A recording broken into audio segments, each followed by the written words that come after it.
Okay, so our group names is Andy, Carson, Kareem, and I'm Sydney. And for our presentation, we decided to pick the topic cancel culture.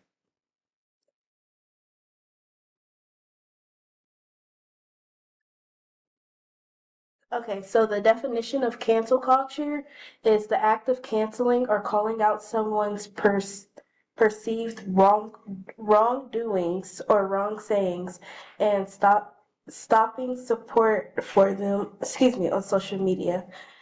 This can be used in several ways, such as disliking someone's post, calling out their wrong actions in comments, or posting negative things about them.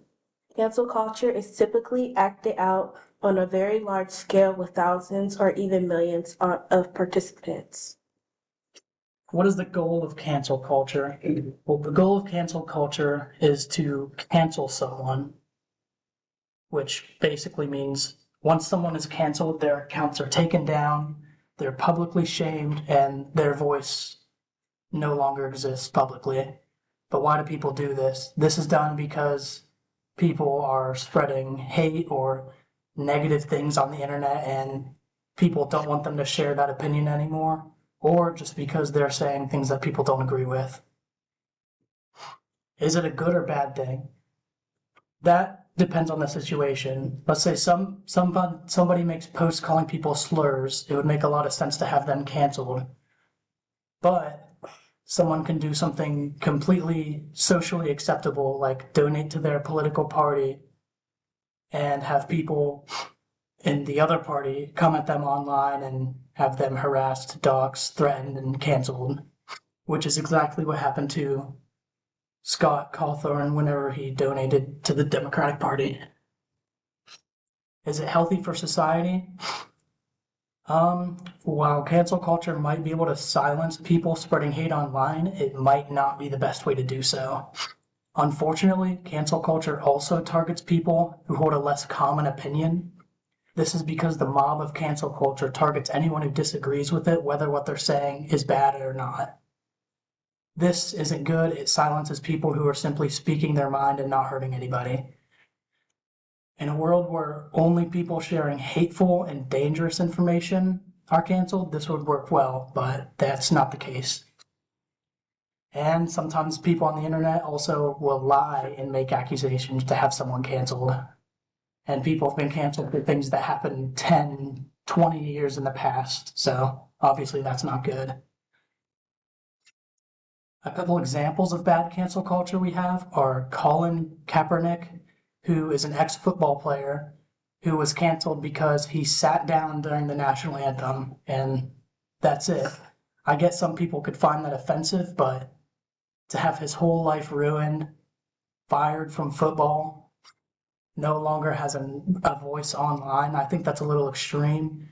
And the Dixie Chicks, who spoke out against President Bush's decision to invade Iraq in 2003, simply saying that their lead singer was ashamed to be from the same state as him, were called horrible things, had their CDs burned and were taken off airwaves on radio, which is ironic because a couple of years after that, the majority of America would be against the invasion, just like they were.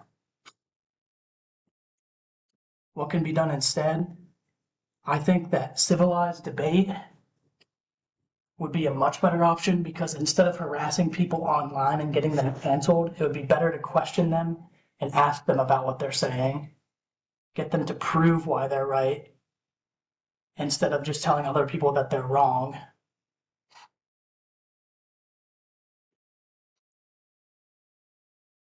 According to Pew Research, roughly half of those familiar with the issue would describe cancel culture as actions taken to hold others accountable. This was the most agreed upon definition. However, others have a more negative view of cancel culture, such as censorship and online shaming. All right, so the victims of cancel culture are Antonio Brown and Kanye West. Kanye West was canceled by almost everyone in the world for wearing a T-shirt that had "White Lives Matter" on it, which really made social media go wild. Kanye's biggest downfall was from making anti-Semitic comments on Twitter and Instagram, which led him to being canceled. Antonio Brown was canceled for making a tweet after a Kansas City Chiefs game towards a player's girlfriend. The only change that's been seen in both Kanye West and Antonio Brown is a lot of the brands that they have deals with have shattered away and decided not to work with either of the celebrities. Some of the brands for Kanye West, such as Adidas, Gap, and Balenciaga, and Antonio Brown, the biggest one of his was Nike.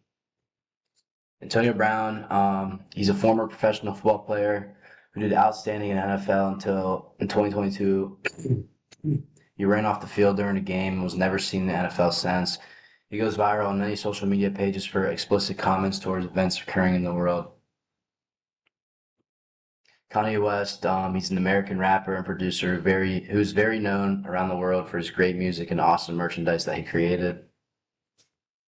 And this is our works cited page. Thanks for listening.